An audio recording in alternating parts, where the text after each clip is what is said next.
पहले स्वामी जी का एक विचार, उसके बाद एक भक्ति चरित्र।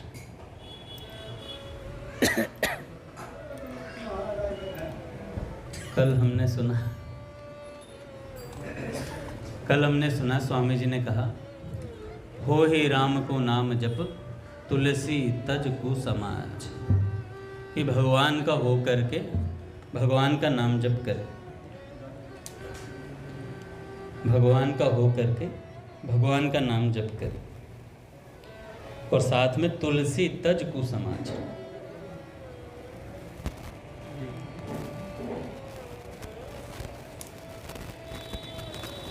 राम जी के होकर के, अर्थात मैं राम जी का हूँ और राम जी मेरे हैं, ऐसा संबंध जोड़ करके नाम का जप करें। पर इसमें एक शर्त है, एक बाण करुणा निधान की, सो प्रिय जाके गति नान की। संसार में जितने कुटुंबी हैं उनमें मेरा कोई नहीं है, न धन संपत्ति मेरी है, न कुटुंब परिवार ही मेरा है, अर्थात इनका सहारा ना हो, इनका सहारा न हो। अनन्य चेता सत्यम अनन्यास चिंतयन्तो मां, केवल भगवान ही मेरे हैं, मैं किसी और का नहीं हूँ तथा मेरा कोई और नहीं है। ऐसा अपनापन करके साथ में फिर भगवान का नाम जपा जाए तो उस नाम का भगवान पर असर होता है। हम क्या करते हैं, हम संसार का होकर के भगवान का नाम जप करते हैं। अगर इसकी जगह थोड़ा सा परिवर्तन करना है, कहने पहले वाचक बोलो, हृदय से नहीं कर पाएंगे अभी हम कि हम संसार के नहीं हैं, हृदय से नहीं कहें, पहले बोलो भगवान से, हे नाथ मैं आपका हूँ, अब मैं आपके नाम का जप करने जा रहा हूँ। ऐसे बोलते बोलते अभ्यास दृढ़ होगा, एक दिन हम सच में भगवान का होकर के नाम जप करेंगे।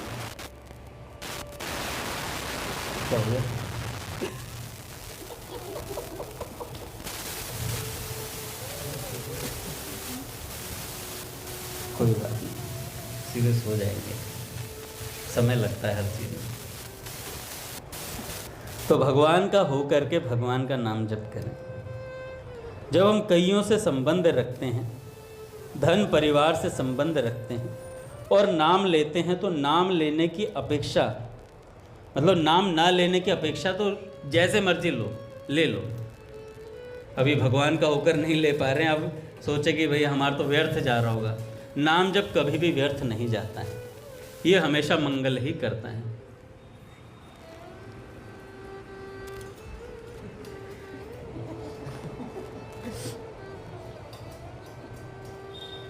परंतु हम कईयों से संबंध रखते हैं, तो ना लेने की अपेक्षा ले लें तो वो बहुत अच्छा है। लाभ तो होगा ही, पर वैसा लाभ नहीं होगा जैसा होना चाहिए। जो लाभ सच्चे हृदय से अपना संबंध परमात्मा के साथ जोड़कर फिर नाम लेने वाले को होता है, वैसा नहीं हो पाए। तुलसी तज कुसमाज, कुसंग का त्याग करो। कुसंग क्या है? यह धन हमारा है, ये कुसंग है। संपत्ति हमारी है, ये कुसंग है। जो धन के लोभी हैं, भोगों के कामी हैं, उनका संग कुसंग है। जो परमात्मा से विमुख है, उनका संग कुसंग है। उनसे बचो, नहीं तो महाराज थोड़ा सा कुसंग भी आपकी वृत्तियों को बदल सकता है, एकदम भगवान से विमुख कर देगा। लोग कहते हैं कि भगवत भजन में इतनी ताकत नहीं जो कुसंग से बचा ले। कुसंग से तो बचा लेगा, पर आपके भीतर जो संस्कार पड़े हुए उनसे कैसे बचोगे? उनको अगर बाहर का, एक तो वैसे भीतर कुसंग बसा हुआ है, ऊपर से बाहर से कुसंग कर लें हम, तो दोनों मिल जाते हैं, माइनस माइनस प्लस हो जाता है, और वो कुसंग का असर हमारे ऊपर पड़ जाता है। कई बार साधक लोग 10, 5, 15, 20, 50 माला करके सोचते हैं हम तो कुसंग से बचे हुए हैं। तो बिल्ली कब तक सियानी? जब तक चूहा नजर नहीं आया। भगवान की स्मृति के अलावा सब कुसंग है, तो सब कुसंग ही कर रहे हैं, स्मृति नहीं हो रही है ना। तो बिल्ली कब तक सियानी? जब तक चूहा नजर नहीं आया। हम अपने आप को खुद ही बोलने लगते हैं मैं तो बहुत त्यागी हो गया हूँ, वैरागी हो गया हूँ। तो जैसे ही रसगुल्ला सामने आता तो सारा वैराग्य खत्म हो जाता, तुरंत रसगुल्ला दो भाई। एक सज्जन मैंने देखे, उनके सफ़ेद ही कपड़े थे पर वे राम राम करते रहते थे। जैसे चलते चलते कोई पीछे रह जाता और फिर दौड़कर आ जाता है, इसी तरह से वे धीरे धीरे राम राम राम करते थे। फिर बड़ी तेजी से जल्दी जल्दी करते थे, राम राम राम राम राम राम राम। रात में भी उनके पास रहने का मेरा काम पड़ा तो वे रात में भी दिन में भी दोनों समय राम राम राम राम जपते थे। स्वामी जी महाराज, स्वामी राम सुखदास जी महाराज। थोड़ी देर नींद आती, नींद खुलने पर फिर राम राम राम राम राम करने लग जाते। हर समय ही राम राम राम। भोजन करते हैं तो राम राम राम, ग्रास लेते हैं तो राम राम राम। किसी समय जाकर देखें तो वे भगवान का नाम लेते हुए ही मिलते। ऐसी लगन लग जाएगी तो फिर छूटेगी नहीं, ऐसी लगन लग जाएगी तो फिर छूटेगी नहीं। फिर हाथ की बात नहीं कि आप छोड़ दें। वह एक ऐसा विलक्षण रस है कि एक बार जो लग जाता है तो फिर वह लग ही जाएगा। परमात्मा संबंधी बातें हों, परमात्मा संबंधी नाम हो, भगवान की लीला हो, गुण हो, प्रभाव हो, रहस्य हो, भगवान का जो कुछ भी समझ आ जाएगा उसको आप फिर छोड़ नहीं सकेंगे। उमा राम स्वभाव जेहि जाना, ताहि भजन तज भाव न आना। जिसने राम जी के स्वभाव को जान लिया फिर वो भजन छोड़ नहीं सकता। कारण क्या है कि आपका संबंध पहले से भगवान के साथ है और संसार के साथ आपका संबंध है नहीं। संसार के साथ हमने मान रखा है कि हम संसार के हैं, ये संबंध है ही नहीं। हम सदा से परमात्मा के ही थे, हैं और परमात्मा के ही रहेंगे। अभी भी बचपन, जवानी और वृद्धावस्था, इनका आपके साथ निरंतर संबंध कहाँ है? सब बदलता रहता है। बचपन में जैसे थे फिर और बदल गए, फिर बुढ़ापे में और जवानी है, फिर और बदले, फिर बुढ़ापा है, फिर और बदले हैं। ये निरंतर बदलते हैं और निरंतर रहते हैं, तो इनका आपसे साथ नहीं है। बहुत से लोग मर गए, बहुत से मर रहे हैं, सभी जा रहे हैं। कोई भी अपने साथ में रहने वाला नहीं है, पर प्रभु हरदम साथ में रहते हैं। भगवान सदा हमारे साथ हैं। भगवान कभी हमसे वियुक्त नहीं हुए और हो नहीं सकते। यह जीव ही भगवान से विमुख हुआ है। सभी जीव भगवान को प्यारे हैं, सब भगवान के पैदा किए हुए हैं। इस वास्ते भगवान जीव को कभी भूलते नहीं। सब मम प्रिय सब मम उपजाए, सब मेरे प्रिय हैं, सब मेरे से ही उपजे हुए हैं। और संसार की कोई वस्तु स्थिर रहती नहीं। जो आप रखते हो नहीं रहता। अनुकूल परिस्थिति रखना चाहते हो, सदा सदा खुशियाँ खुशियाँ रहें, ऐसा हुआ आज तक? एक बार किसी के घर में कोई मर गया, बड़ा रो रहे थे, हाहाकार मचा हुआ था। तो एक संत आए, तो उन्होंने कहा कि जी हमारे इनको जीवित कर दीजिए। तो संत ने कहा कि मैं जीवित तो कर दूंगा, पर एक काम करना पड़ेगा तुम्हें। तुम एक ऐसे घर से जाकर भिक्षा ले आओ जिसके घर कोई मरा ना हो, जिसके घर कोई मरा ना हो। वो गई तो देखा हर किसी के घर में कोई ना कोई मरा हुआ था। कभी ना कभी तो कोई मरा ही होगा। उसे बात समझ में आ गई कि भैया यहाँ कुछ भी स्थिर नहीं है, हर चीज़ जाने वाली है। मैं पीयूष को बता रहा था वैराग्य की बात कल परसों। एक व्यक्ति का कोई निजजन बेटा मर गया, तो रो रहा था खूब जोर जोर से। तो भैया वैराग्य और ज्ञान देने वाले तो बहुत मिलते हैं। तो एक महात्मा जी ने कहा कि अरे रोते क्यों हो, ये तो नश्वर शरीर है, जाने वाला है, रोना नहीं चाहिए, रोने की आवश्यकता नहीं। तो उन्होंने कहा ठीक है महाराज जी, वो चुप हो गए। अगले दिन देखा तो महात्मा जी रो रहे थे। महात्मा जी से पूछा, महात्मा जी आप क्यों रो रहे हैं? कह रहे मेरा लड़का मर गया है। कह रहे आप तो कह रहे थे रोना नहीं चाहिए था। कह रहे अरे कल तेरा मरा था ना, इसलिए कह रहा था रोना नहीं था, आज मेरा मरा इसलिए मैं रो रहा हूं।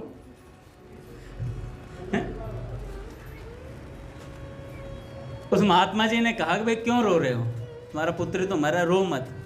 अगले दिन वही सज्जन जा रहे थे तो महात्मा जी के कुटिया के सामने निकले, महात्मा जी का लड़का मरा हुआ था। महात्मा जी खूब जोर जोर से रो रहे थे।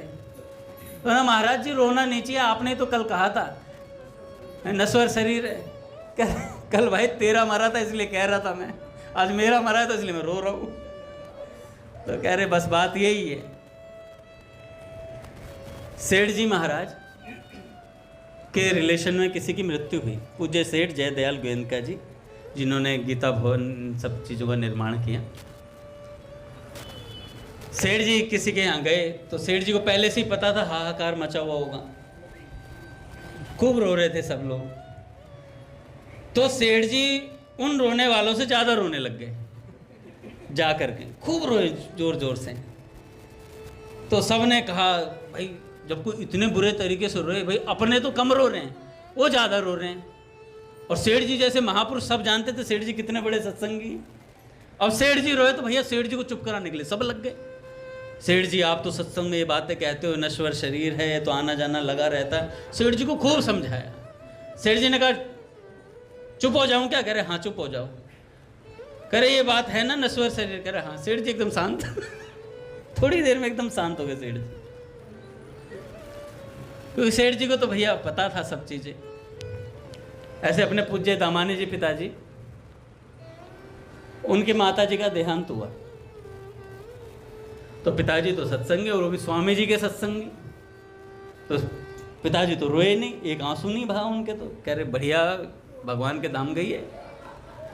भाई सब रिश्तेदार आए तो पिताजी तो आप सब लोग जानते हो, पिताजी तो मुंह पे बोल देते हैं सब बात। अब क्या हुआ, एक सज्जन खूब रोने लगे आते ही। तो पिताजी ने कंधे पे हाथ रखे गया, क्या हुआ भाई, क्या हुआ भाई, क्या हो गया भाई? तो कह रहे माँ चली गई। कह रहे किसकी? कह रहे आपकी। कह रहे मैं रो रहा हूँ, मैं रो रहा हूँ। भाई मेरी माँ मरसी, मैं नहीं रो रहा तो तू क्यों रो रहा है? चुप हो जा बस। अच्छा ऐसा क्यों कहा गया है? अब ये बात हम सब लोग हंसी मजाक में ले जाते हैं। क्यों नहीं रोना चाहिए? इसलिए नहीं रोना चाहिए कि रोने वाले के आंसुओं को, उस मृत शरीर को, जीवात्मा को पीना पड़ता है, इसलिए नहीं रोना चाहिए। रोएंगे तो उसे और कष्ट होगा उसकी जीवात्मा को। कह रहे मरने के बाद किसने देखा सांप बढ़ गया बिल में, बाबा हमारे दिल में, आलू ले लो गोभी ले लो, बाबा मने गोदी ले लो। मरने के बाद किसने देखा? तो मर के देख लेना, फिर प्रैक्टिकल आप ही करना। हमें तो पता है, हमारे बड़ों ने बता दिया, महापुरुषों ने बता दिया कि भैया मर के जीव की यात्रा, असली यात्रा तो मरने के बाद शुरू होती है। कह रहे 99% हमने मान लिया नरक स्वर्ग जैसा कुछ नहीं होता, भगवान जैसा कुछ नहीं होता, 99% यम लोग हम लोग कुछ नहीं होता। पर अगर 1% हुआ तो इतनी पिटाई होने वाली है महाराज, ताबड़तोड़ पिटाई होगी, बचोगे नहीं। बताता हूँ ना मैं, वो चुटकुले वाली घटना, वो अंदर हाथ खींच लेते हैं नरक के, बहुत पिटाई होती है महाराज। नहीं तो कभी अनुभव करना तो जेल में जाना, कभी किसी कारण से जेल में अगर आप पीटते हुए देखो तो पता लगे कैसे मारते हैं लोग, पुलिस वाले कैसे पीटते हैं। वो 1% भी नहीं है। तो भैया इसलिए रुदन नहीं करना चाहिए, नाम लेना चाहिए भगवान का, कुछ सत्कर्म। कल आज अपने पूज्य मलुकपीठ सरकार की माता जी आज हुई, तो देखा ना कीर्तन का वीडियो, कैसे अपनी माता जी को अपनी गोद में लेके भगवान नाम सुना रहे। एक आंसू दिखाई दिया किसी के? सब सत्संगी लोग हैं, वो आंसू नहीं दिखाई दिया, भगवान नाम सुना रहे हैं, खूब भगवान नाम। कि भाग बड़ो वृंदावन पायो, वृंदावन की रज मिली। जीवात्मा अपने घर जा रहा, अपने असली घर जा रहा है। ये तो अच्छी बात है कि अपने असली घर भगवान के पास जा रहा है।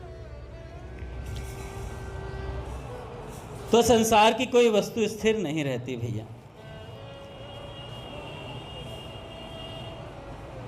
आप उनका भरोसा करते हो तो विश्वासघात होता है। संसार की वस्तुओं पर भरोसा करते हो तो आपके साथ धोखा होता है, क्योंकि वे साथ रह सकते नहीं। कई बार कहते हैं मैं तो 7 जन्म रहूंगा साथ में। 7 घंटे तो मुश्किल हो रहे हैं, 7 जन्म कैसे रह लोगे?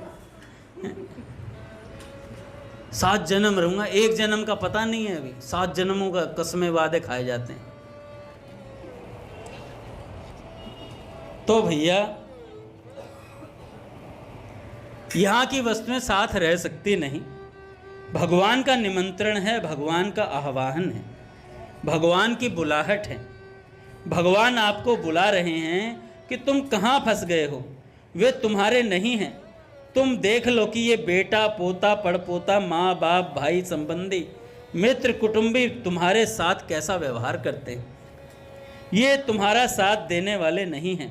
संसार साथी सब स्वार्थ के हैं, पक्के विरोधी परमार्थ के हैं। देगा ना कोई दुख में सहारा, सुन तू किसी की मत बड़ा प्यारा। तू किसी की मत सुन, तू बस नाम ले, तू बस नाम ले। बहुत से आदमियों को तो भगवत संबंधी बातें सुनने के लिए भी नहीं मिलती भैया। उपनिषदों में आता है कि इस पृथ्वी पर बहुत से ऐसे लोग हैं जिन्होंने कभी भगवान का नाम ही नहीं सुना। भगवान क्या वस्तु है कुछ नहीं पता। पैदा हुए, पढ़ाई लिखाई करी, ब्याह हुआ, बच्चे हुए, फिर वो उनके बच्चों के बच्चे हुए और पैदा हो गए, मर मुरा के चल दिए। किसी का रोड पे पोस्टर बन गया, किसी को हार्ट अटैक आ गया, किसी को कुछ हो गया। उन्हें यही नहीं पता कि भगवान हैं, भगवान मिलते हैं, भगवान दिखते हैं। उम्र बीत जाती है पर सुनने के लिए उन्हें सत्संग नहीं मिलता। सज्जनों, आप लोगों को तो बड़ा बढ़िया मौका मिला है। आप लोगों पर भगवान की कितनी कृपा है कि आप वाणी पढ़ते हैं। संतों के प्रति हमारी श्रद्धा है भैया, भावना है। यह कोई मामूली गुण है क्या?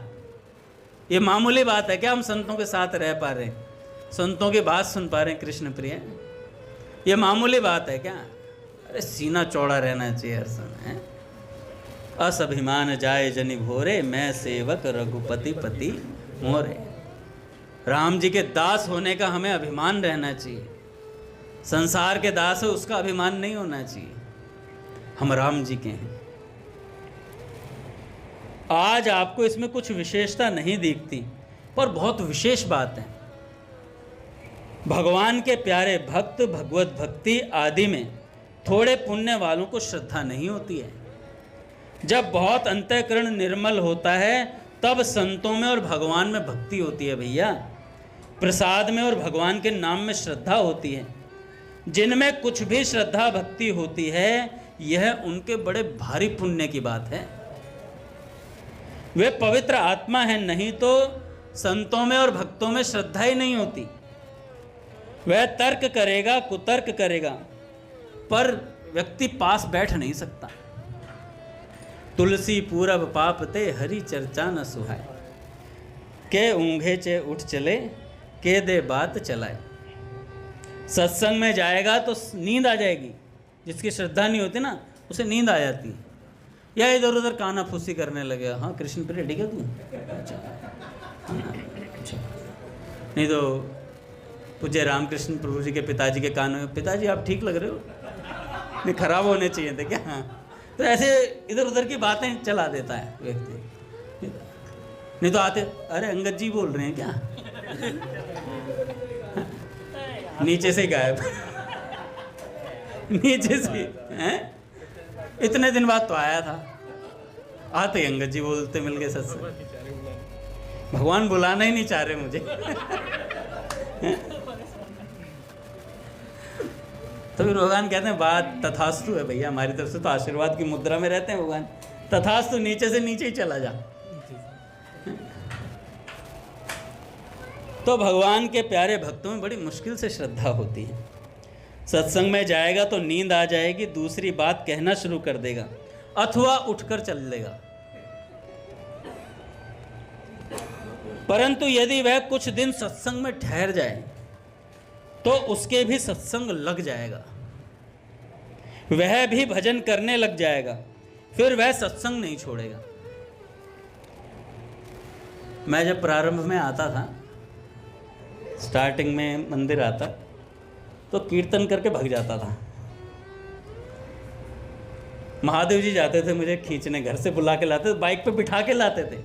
मैं कहता था मेरा सिर में दर्द हो रहा है, मुझे मज़ा नहीं आता सत्संग में, मेरे सिर में दर्द हो रहा है। महादेव जी कहते मैं टैबलेट दिलवाऊंगा, सिर ले के आते थे। रघुनाथ जी लाते थे, बहुत बार समझाते कि अंगद जी चलो सत्संग सुनो। अब ऐसा सुन लिया कि अब सुनना, ये भगवान की कृपा है भैया हम पर, ये विशेष कृपा है। सुनने और सुनाने का लाभ बड़ा विलक्षण है। आप क्या सोचते हो मैं आपके लिए सुना रहा हूँ? मेरा तो 1-1.5 घंटे का बिल्कुल प्योर भगवत चिंतन होता है। केवल भगवान की बात मुख से निकलती है, भगवान की याद रहती है मन में, बार बार यहाँ पे दिमाग पे कुछ चिप बदलती रहती है, ये वाली बात, ये वाली बात, ये वाली सत्संग की बात, ऐसे दिमाग में भगवान चलते रहते हैं। घर जाके भी आज कौन सा भगवान के भक्त का चरित्र पढ़ूं, ये चिंतन रहता है पूरे दिन, कल क्या सुनाएंगे। स्वामी जी कहते हैं एक बात मैंने सुनी है, एक आदमी यूं हंसी दिल लगी उड़ाने वाला था, मतलब हंसी मजाक करने वाला। वह मजाक मजाक में कहता था देखो ये साधु राम राम राम राम राम करते हैं। तो दूसरे लोग कहते मजाक उड़ाने के लिए, हाँ भाई कैसे क्या करते हैं दूसरे लोग, ये साधु क्या करता है? तो वो कहता है राम राम राम राम राम करता है। तो ऐसे ही सारे लोग उसका मजाक उड़ाने के लिए उससे बार बार बोलते हैं और वो बार बार राम राम राम राम कहता है। अच्छा, ऐसे कहते कहते उसका जप होना शुरू हो गया, लोग मजाक उड़ाते और वो राम राम बोलता। वह नाम जपने लगा, इस वास्ते भाई कुभाए अनख आलसहूं, नाम जपत मंगल दिसी दसहूं। किसी तरह से आप नाम ले तो लें, फिर देखो कैसी विलक्षणता और अलौकिकता आती है आपके जीवन में।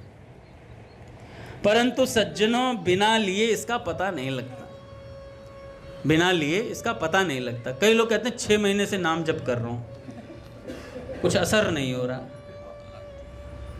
मैं असर क्या भाई, तेरा ट्रांसप्लांट थोड़ी कर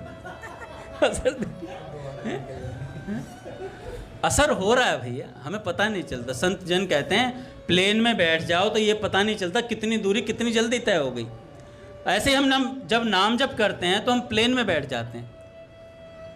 अनंत जन्मों के प्रारब्ध पाप राशि उससे जलनी शुरू हो जाती है, जलने। प्रेमानंद जी महाराज कल कह रहे थे, मैंने स्टेटस पे लगाया था कि जब हम नाम जप करते हैं तो भैया पाप जलना शुरू हो जाते हैं भैया, इंद्रियां बौखला जाती हैं। और सबसे कठिन साधन है ये नाम जप, जो हमें सहजता से करने को मिल रहा है।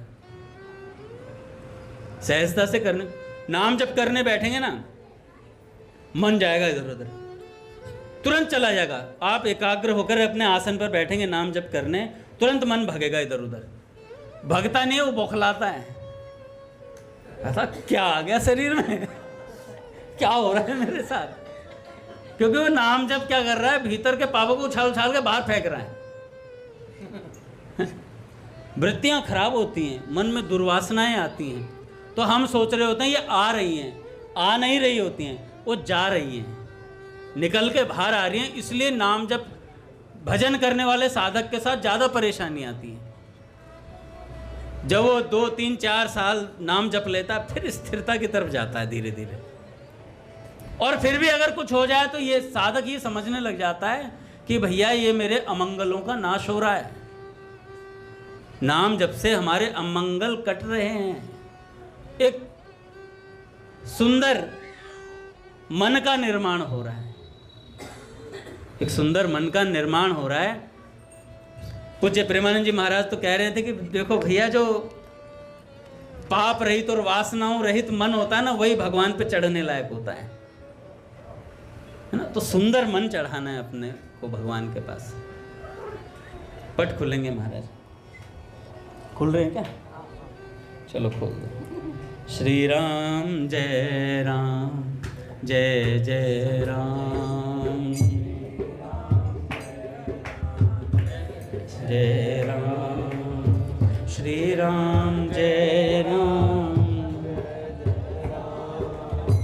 श्री राम जय राम, जय जय राम। श्री राम जय राम, जय जय राम। श्री राम जय राम, जय जय राम। राम नाम रसिया श्री हनुमान, राम नाम रसिया श्री हनुमान। अवध सरयू अति अभिराम, अवध सरयू अति अभिराम।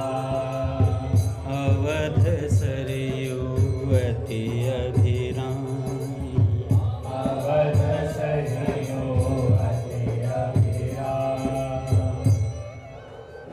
बोलिए राधा माधव सरकार की जय। तो नाम जपने से विलक्षणता और अलौकिकता आती है साधक के भीतर। परंतु सज्जनों, बिना नाम लिए पता नहीं लगता। स्वयं भगवान का नाम लोगे ना, तब पता चलेगा। जैसे मिठाई जब तक मुख से बाहर रहे तब तक उसके मिठास को नहीं जान सकते, मिठाई खाने वाला ही मिठाई के रस को जान सकता है। शास्त्रों से, संतों से नाम महिमा सुन करके हम नाम में यत्किंचित रुचि कर सकते हैं, परंतु असली रस नाम का तब आएगा जब हम स्वयं लेंगे। भगवान के नाम का जब स्वयं करेंगे तब पता लगेगा, और लग जाओगे भीतर से। भीतर से कैसे लगा जाता है? जैसे रामकृष्ण परमहंस जी ने स्वामी विवेकानंद जी से कहा कि भगवान के लिए व्याकुलता कैसी होती है। तो रामकृष्ण परमहंस जी ने कहा कि इसमें स्विमिंग पूल में कूदो। और उन्होंने क्या किया, मुंह अंदर डाल दिया स्वामी विवेकानंद जी का। पहले उन्होंने 2 बार खुद डाला तो तुरंत बाहर आ जाते।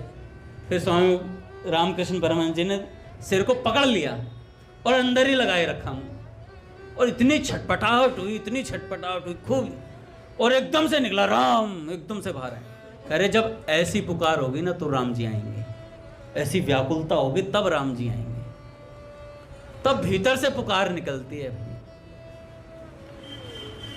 अभी हम संतों की बातों पर विश्वास नहीं करते हैं। अरे किसने देखा, जिसने देखा वो बता रहे हैं, फिर भी यकीन नहीं हो रहा है। जैसे क्या होता है, करण प्रभु, जब घर में बच्चा बीमार होता है ना, तो हमें कोई भी कुछ भी बता दे, फलाने वैद्य के पास चले जाओ, वहाँ असर हो जाएगा, बच्चा ठीक हो जाएगा, तो हम हर चूरन पुड़िया धागे वाले पे विश्वास कर लेते हैं सहजता से, क्योंकि अपना बच्चा बीमार है। सब जगह विश्वास होता है हमारा, चाहे वो अपना थूकी फेंक दे उस पर भी विश्वास रहता है हमारा। क्यों? क्योंकि हमें ठीक करवाना, व्याकुलता है किसी को ठीक करवाने की, जरा जरा सी बात पर विश्वास हो जाता है। तो ऐसा ही विश्वास हमें संतों पर क्यों नहीं होता? हमारी भी तो जान पे बनी आई है इस बार, नहीं तो फिर 84 लाख में घूमना पड़ेगा भैया। तैयार हो जाओ। अगर ये मनुष्य जन्म से अगर हमने भगवान की प्राप्ति नहीं करी तो फिर 84 लाख में घूमना पड़ेगा। कोई परिवार वाले आपको पूछने नहीं आएंगे। जिस दिन मर जाओगे उस दिन घर आकर फिर पकोड़े बनवाएंगे घर पे। चला गया, ठीक है, बहुत बढ़िया हुआ, संडे आज पकोड़े बना, आराम से। महाराज, कोई किसी को याद नहीं रखता। आप भगवान को याद रखें तो आपका काम होगा, और आपका भजन आपको ही करना पड़ेगा। ये नहीं कि मेरा भजन नहीं हुआ, मैंने जीवन भर भजन नहीं किया, तू मेरा भजन कर दियो। कुछ नहीं होता साहब। कोई किसी का भजन नहीं कर सकता। अपना भजन स्वयं को ही करना पड़ता है। आप ही आपके भजन की खाना पूर्ति करके जाओगे। तो स्वामी जी कहते हैं भैया, संतों से नाम महिमा सुनकर हम थोड़ी बहुत रुचि कर सकते हैं, परंतु उसका असली रस तब आएगा जब आप स्वयं लोगे, हृदय से लोगे, दिखावटीपन से नहीं, लोगों को दिखाने के लिए नहीं। लोगों को दिखाने के लिए भजन करता है वह तो लोगों का भक्त है, भगवान का भक्त थोड़े ही है। लोग मेरे को भजनानंदी समझें इस वास्ते दिखाता है, तो वह भगवान का भक्त कहाँ? भगवान का भक्त होगा तो वह भीतर से कैसे नाम छोड़ सकेगा? एकांत में अथवा जन समुदाय में वह नाम को कैसे छोड़ सकता है? असली लोभ को वह कैसे छोड़ सकता है? आपके सामने पैसे आ जाएं, रुपए आ जाएं, अथवा आपके सामने पड़े हैं तो छोड़ सकते हो क्या? कैसे छोड़ सकते हो? ले लोगे उस रुपए को। कूड़े करकट में पड़े हुए को भी आप चट से उठा लोगे। 500 का नोट पड़ा हो तो उठा लेंगे तत्काल, क्योंकि वह रुपयों का लोभी है, रुपयों का प्रेमी है। ऐसे जो नाम का प्रेमी होता है, वह जन समुदाय में हो या भक्तों के मध्य में हो, वह नाम नहीं छोड़ेगा कभी भी। वह क्षण भर के लिए भी नाम का वियोग सह नहीं सकता। तद अर्पिता अखिलाचारिता तद विस्मरण परम व्याकुल देती। जरा सा भगवान का विस्मरण होते ही हृदय में व्याकुलता जागृत होती है, हृदय में व्याकुलता जागृत होती है। तो इसलिए भगवत स्मृति का त्याग नहीं करना चाहिए। भगवत स्मृति का त्याग करते हैं तो बड़ा ही हानि है। नंदगांव में एक महात्मा हुए, बहुत दिन तक नंदीश्वर के निकट यशोदा कुंड के पास भजन करते थे। दिन डूबने से थोड़ी देर पहले गुफा से निकलते थे, शौच आदि करके मधुकरी के लिए गांव में जाते थे। नंदगांव में जो कुछ मिल जाता था उससे उधर पूर्ति करके फिर गुफा के भीतर भजन करने बैठ जाते। किसी से बात नहीं करते थे, किसी से बात नहीं करते थे। वे कौन थे, कहाँ से आए थे, उनका क्या नाम था, किसी को कुछ पता नहीं था। वृद्ध होने पर वे नंदगांव छोड़कर कहीं नहीं जाते थे। पर एक बार गोवर्धन के एक बाबा जी अनुनय विनय करके उन्हें चकलेश्वर ले गए, वहाँ नाम यज्ञ में योगदान करने के लिए। 2 दिन वहाँ रहकर वे तीसरे दिन नंदगांव लौट आए। देखो, जो भजनानंदी होता है ना, उसे ज़्यादा हंसी मजाक चुटकुलों से मतलब नहीं होता है। नारायण हरि भजन में ये 5 न सुहात, विषय भोग निद्रा हंसी, जगत प्रीति बहु बात। बहुत ज़्यादा बातुंची नहीं होगा, संसार की बातों में उसकी रुचि नहीं होगी।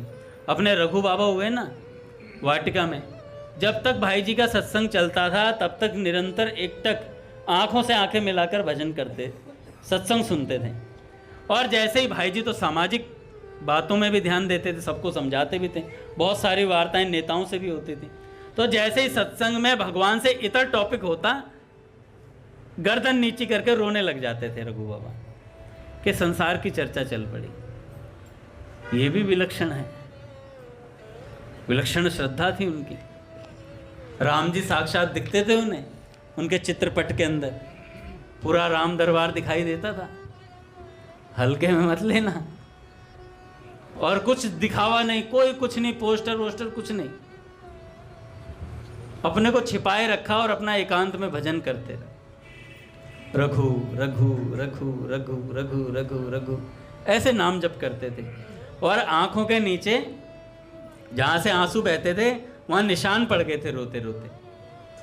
जैसे आप देखिए तिलक लगाते हैं तो तिलक की जगह निशान रह जाता है हमेशा। जो कई सालों से तिलक लगा रहे हैं वो एक दिन तिलक ना भी लगाएं तो उनके माथे पे तिलक दिखता है, वो निशान पड़ जाता है वहाँ पर। तो विषय भोग निद्रा हंसी जगत प्रीति बहु बात, तो ये सब चीज़ें उसे सुहाती नहीं, और सुहा रही हैं तो अभी कसर बाकी है, अभी और भजन करना है। तो भैया चकलेश्वर से वो महात्मा नंदगांव आए दोबारा। संध्या समय नियम अनुसार मधुकरी के लिए गांव में गए।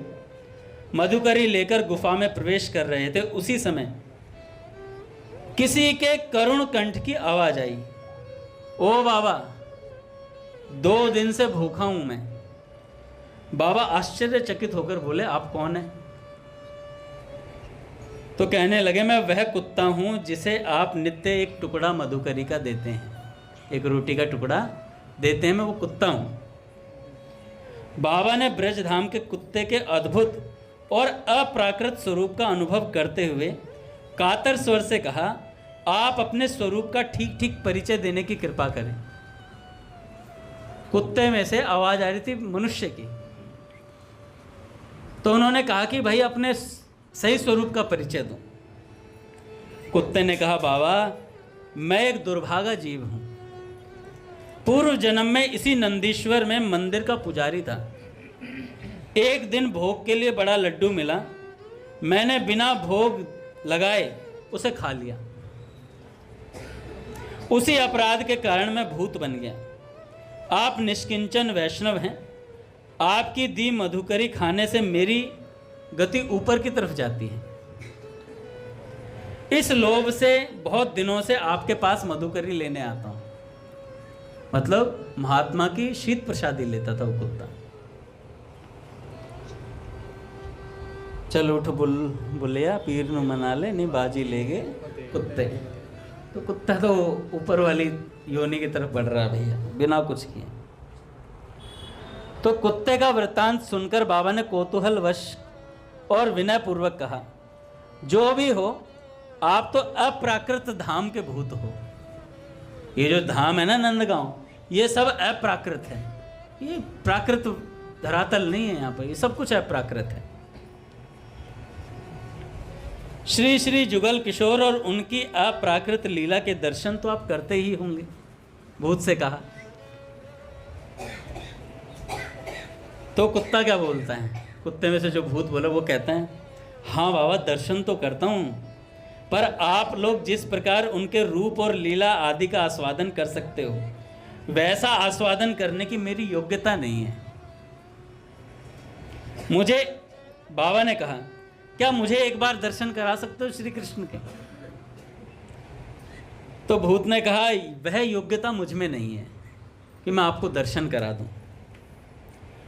तो किस प्रकार उनके दर्शन किए जा सकते हैं, यह बता दो। भूत ने कहा, हाँ यह बता सकता हूं, यह बता सकता हूं। आप कल गोधूली के समय जब श्री कृष्ण गाय चराकर लौटते हो, यशोदा कुंड के पास बैठे रहना। गायों के पीछे से ग्वारिये आते दिखेंगे तुम्हें। उनमें जो सबसे पीछे हो वे साक्षात श्री कृष्ण हैं, वे साक्षात श्री कृष्ण हैं। इतना वह भूत कहकर अंतर ध्यान हो गया वहां से।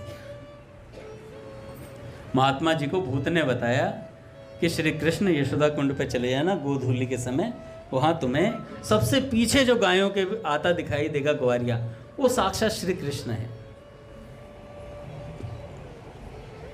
अच्छा, अब बाबा को चैन कहां? अब बाबा को चैन नहीं कि भैया श्री कृष्ण का पता चल गया। अच्छा, उस दिन भैया बता रहे थे कि पूज्या प्राची दीदी ने जब कहा कि इस बार आप लोग वृंदावन जाइए तो आपके साथ अलौकिक घटनाएं घटेंगी, तो हम सब लोग वृंदावन गए थे। वृंदावन गए तो भैया ने बताया कैसे उन्हें गौ माता के दर्शन हुए नीम गांव के पास। फिर उसके बाद हम वृंदावन आए, तटीय स्थान के महंत जी से मिल रहे थे। उसी समय बाहर एक विचित्र घटना घटी।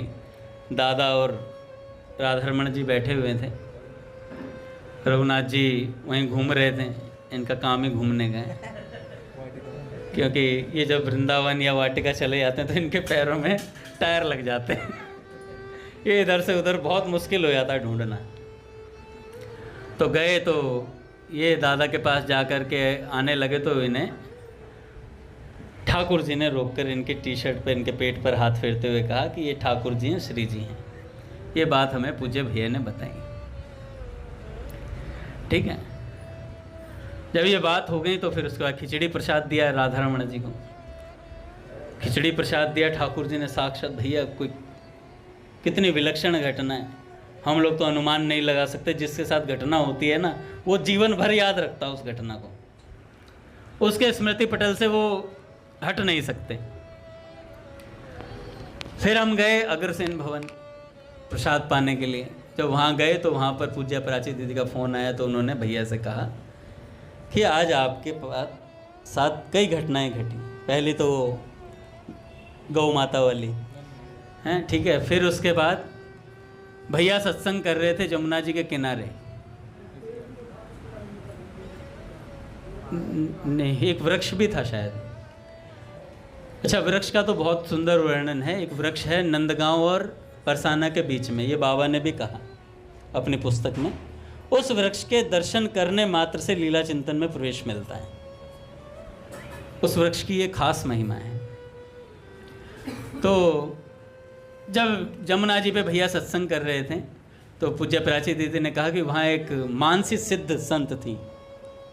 अच्छा, जब वो संत आई तो दादा ने मुझसे कहा कि अंगद जी देखो, ये जो संत आई हैं कितनी दिव्य नज़र आ रही हैं, कोई विलक्षण गोपी हैं लगता है।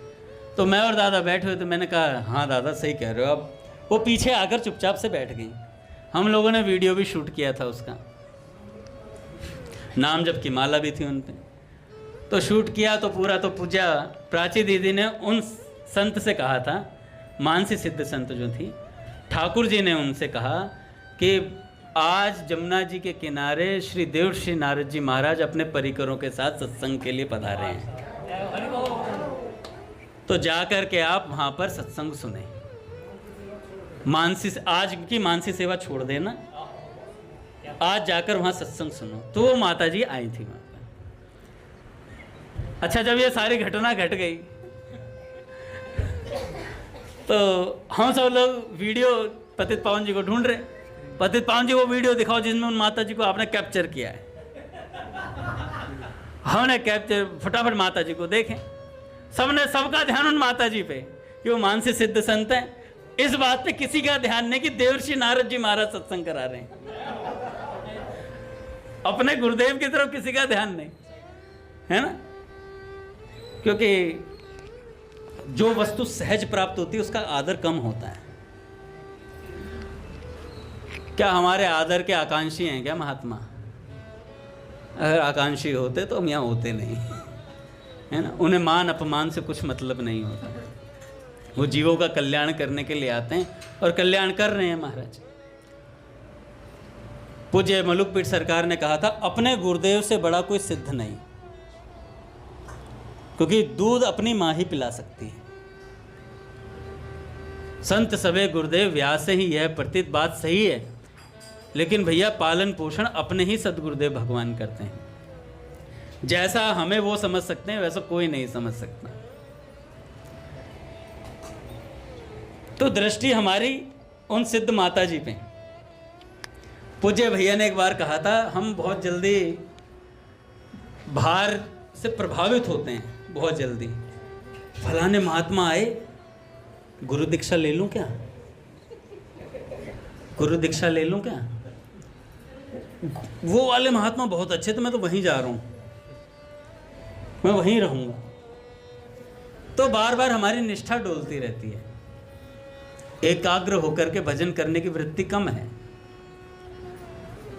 तो इसलिए दृष्टि बिल्कुल सावधान रहनी चाहिए साधक की। तो फिर बाद में मैंने सोचा, मैंने कहा यार सब मानसी सीता गोपी को ढूंढ रहे हैं, देवर्षि नारद जी महाराज बगल में बैठे हमारे। तो पूज्य प्राची दीदी ने बहुत सी घटनाएं, बहुत सी बातें बताई। मैं कहीं नहीं था। बाबा आगे सुनिए, वो जो नंदगांव के बाबा थे,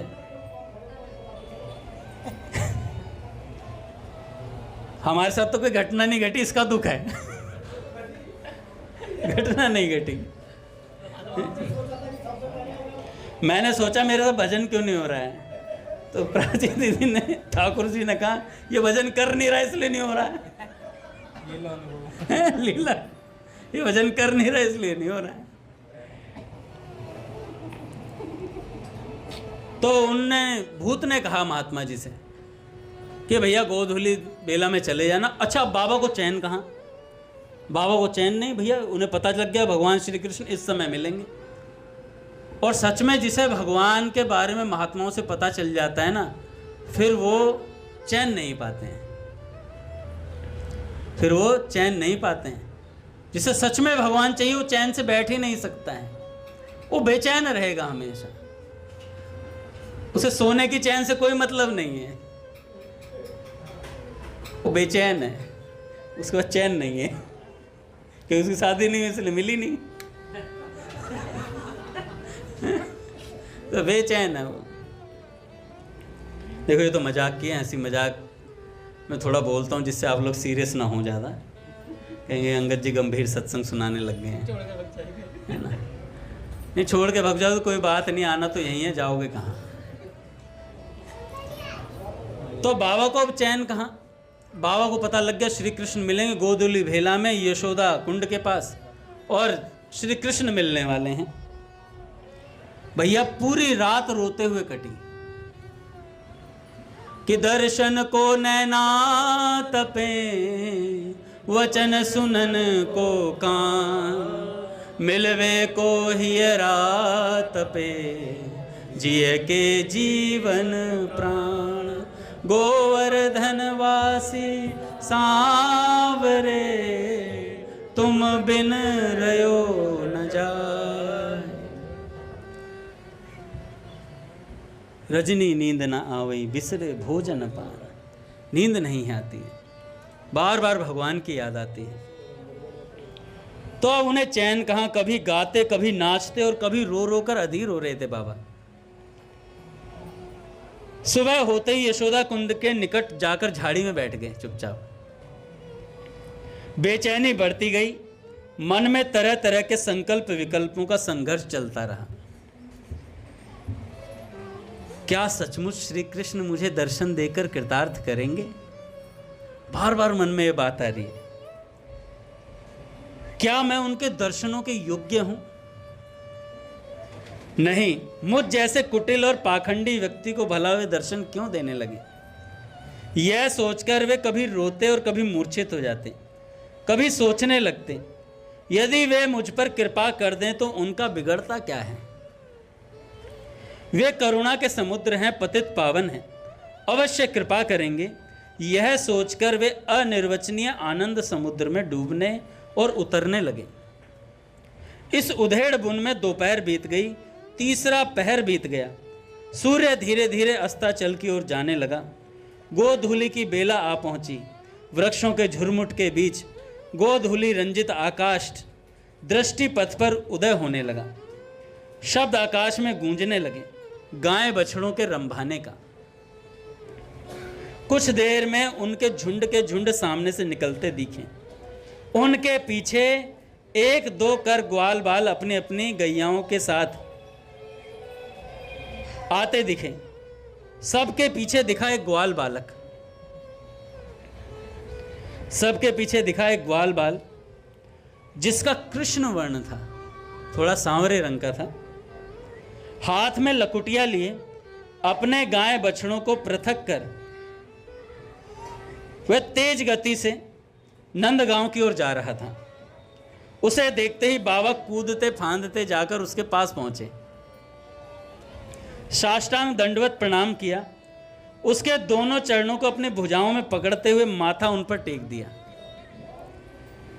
भक्त और भगवान दोनों एक दूसरे के स्पर्श से पुलकित हो उठे, पर भगवान स्वभावतः कपटता धारण करते हुए बोले, कपटता धारण करते हुए बोले। गोपियों ने भी कहा कपटी, भगवान को कपटी कहा, धूर्त बोला। ये प्रेम के आक्षेप हैं, जो प्रेम करता है वो कह सकता है। बाहर के सांसारिक लोग जब बोलते हैं ना तुम्हारे ठाकुर चोर हैं, कृष्ण तो चोरी करता था, तो बुरा नहीं मानना। कहते ना करता है अभी भी अभी भी करता है, तू क्यों टेंशन लेता है? अभी भी करते हैं, हमारे हृदयों को भी चुराते हैं वो। उनके समझने की बात ही नहीं, उनका विषय नहीं है, टॉपिक नहीं है उनका। तो कपटता धारण करते हुए श्री कृष्ण कहने लगे, बाबा ऐसा क्यों करते हो? बाबा कहने लगे ग्वारिया को प्रणाम करके, तुम श्री कृष्ण हो। तो ठाकुर जी कहते हैं, अरे यार मैं कोई श्री कृष्ण नहीं हूँ, मुझे जान दे यार, मैया मारेगी, इंतजार कर रही है सवेर से, पीटेगी मुझे। बाबा कहने लगे, हे दयामय, दया करो मुझ पर, ऐसे छली ना बनो, और फूट फूट कर रोने लगे। उनके अश्रु जल से भगवान के चरण सिक्त हो गए। रुंधे हुए कंठ से अस्पष्ट शब्दों में और न जाने वे क्या क्या कहते रहे। भक्त की भाषा भगवान को समझते देर नहीं लगती भैया। वे समझ गए, पर समझते हुए भी अनजान बन रहे थे। बोले, बाबा बावरो है रहे हो क्या? देख जान दे, देर है रही है, मैया मारेगी। बाबा ने चरण और कस के पकड़ लिए। भक्त की भुजाओं में इतना बल कहां जो भगवान को पकड़े रखे, है क्या बल? पर उसके प्रेम के आगे विवश रहते हैं भगवान। तो छुड़ाकर जाने के लिए इतने उतावले क्यों दिख रहे हैं भगवान? यह तो उनका अभिनय है, ढोंग करते हैं भगवान, और ढोंग भी करते हैं तो एकदम असली लगता है। शायद सत्यभामा जी के पिताजी या किसी का कुछ बात हो गई थी, तो भगवान इतनी जोर से रोए। सत्यभामा जी कहने लगे, क्या पिताजी का देहांत हुआ था शायद, कुछ है, उनको बुरा ना लग जाए, सत्यभामा जी को बुरा ना लग जाए, क्योंकि भगवान को तो आंसू आते नहीं, हो तो सदा प्रसन्न मुद्रा में रहते। तो भगवान अपनी वाइफ को दिखाने के लिए इतना भयंकर रुदन किया,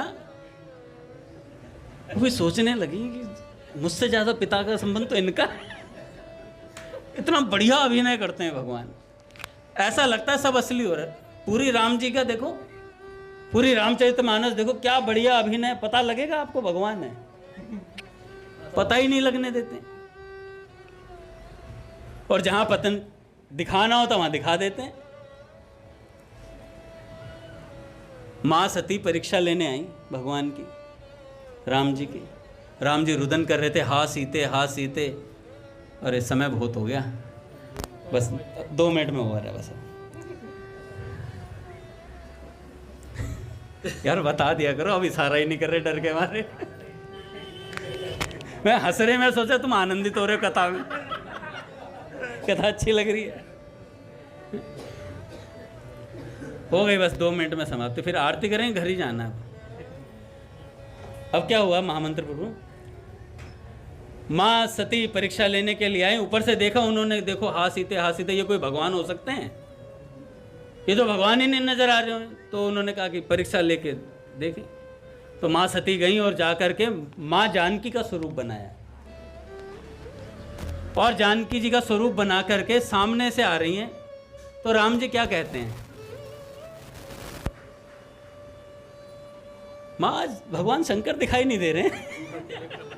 वो हक्का बक्का रह गई सती मैया, और भगवान शंकर वृक्ष के पीछे छुपकर आनंद ले रहे थे, क्योंकि उन्हें आनंद आ रहा था। वाह सच्चिदानंद भगवान की क्या अद्भुत लीला है। भगवान शंकर आनंद में थे। अच्छा, सती मैया परीक्षा लेके ऊपर भगवान के पास पहुंची। शंकर भगवान पहले ही जाकर के बैठ गए वहां पे। क्या हुआ जानते तो थे, किसी के साथ कोई घटना घट जाए तो थोड़ा मजाक बोल देते, कुछ बात हो गई क्या? तो शंकर भगवान ने कहा, कुछ क्या हुआ, कुछ क्या हुआ? तो सती मैया कहते, कछु ना परीक्षा ली न गुसाई, मैंने कोई परीक्षा ली नहीं। शंकर भगवान मन ही मन कहने लगे, हो गया काम तुम्हारा। आज जब सती मैया आई तो हर बार माता को अपने अंक में बिठाते थे। भगवान शंकर जब सत्संग करते हैं, हजारों ऋषियों के सामने सत्संग होता है महाराज, शंकर भगवान सत्संग बोलते हैं। तो आज जब सती मैया आई तो अपने अंक में नहीं बिठाया। हाँ, अलग अलग संतों के अलग अलग भाव हैं। तो जैसे ही माँ सती आई तो माँ सती को आज शंकर भगवान ने कहा, आज अंक में नहीं बैठ सकती आप, क्योंकि आपने माँ जानकी का स्वरूप धारण किया है। आज से आप मात्र स्वरूपा हो गई हैं, आज सामने बैठो। जैसे ही ऐसा बोला तो देवताओं ने पुष्प वर्षा कर दी। क्या भगवान शंकर का त्याग है भैया, क्या तुरंत त्याग दिया और सामने सत्संग बैठ करके सुनने के लिए बोला आज। तो ऐसा शंकर भगवान का त्याग है। भगवान बड़े अटपटे हैं, जो लीला करते हैं वो बड़े हृदय से करते हैं, जैसे मैं हृदय से सत्संग बोल रहा हूँ। ध्यान नहीं रहा समय का, क्षमा करना, आज के लिए माफ़ी है, कोई भैया से मत बोलना जाके। तो बाबा ने कस के भगवान के चरण पकड़ लिए। भगवान, भक्त की भुजाओं में इतना बल नहीं जो भगवान को पकड़ सके, पर भक्त के प्रेम में बल है। तो छुड़ाकर जाने के लिए इतने उतावले क्यों दिख रहे हैं भगवान? क्योंकि भक्त के प्रेम के रस का आस्वादन करना चाहते हैं भगवान। कैसा भक्त का प्रेम है। रुकना चाह रहे हैं, रुकने को विवश हैं, पर जाना चाहने का दिखावा कर रहे हैं कि मुझे जाने दे यार, मैया मारेगी मेरी। तो भक्त कहता है नहीं नहीं प्रभु, छल ना करो, इस दीनहीन पर कृपा करो, कृपा करो, छल चतुराई को छोड़कर अपने स्वरूप के दर्शन दो प्रभु। हे दया में श्री कृष्ण, दया करो मुझ पर। तो भगवान क्या कहते हैं? बाबा मैं तेरे पांव पड़ूं यार, तू मुझे जान दे यार, हैं? तू मेरे घर चल, तेरे को मधुकरी पवाऊंगा, हैं? माखन मिश्री खवाऊंगा और जो चाहेगा वो दूंगा, तू मुझे जान दे यार।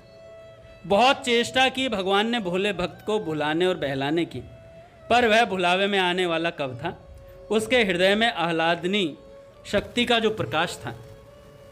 बहुत देर हो गई भक्त और भगवान के बीच एक प्रेम युद्ध होते हुए। आधी रात बीत गई, आखिरकार भगवान की हार हुई और वे बोले अच्छा ले मेरे स्वरूप का दर्शन कर। बाबा उनके त्रिभंग मुरलीधारी स्वरूप के दर्शन कर आनंदित हुए, पर इससे उनकी तृप्ति न हुई। वे बोले प्रभु मैं तो जुगल का उपासक हूं, मैं तो युगल का उपासक हूं। एकाकी आपके स्वरूप के दर्शन कर मेरी विरह ज्वाला शांत नहीं होगी। एक बार श्री जी सहित दर्शन दीजिए। तब बाबा के भाग्य की चरम सीमा का अतिक्रमण कर उनके सामने उदित हुआ एक दिव्य प्रकाश। उन्होंने देखा दिव्य वृंदावन में ललिता, विशाखा आदि सभी सखियों सहित श्याम सुंदर ने दर्शन दिए। श्री जी सहित वे उस रूप माधुरी में चिरकाल के लिए डूब गए और उनका पार्थिव शरीर इस प्रसन्नता को सहन करने के लिए तैयार नहीं था और शरीर वहीं उनका छूट गया भी। बोलिए भक्त वत्सल भगवान की जय। आरती करते हैं महाराज फटाफट। गोवर्धन की रही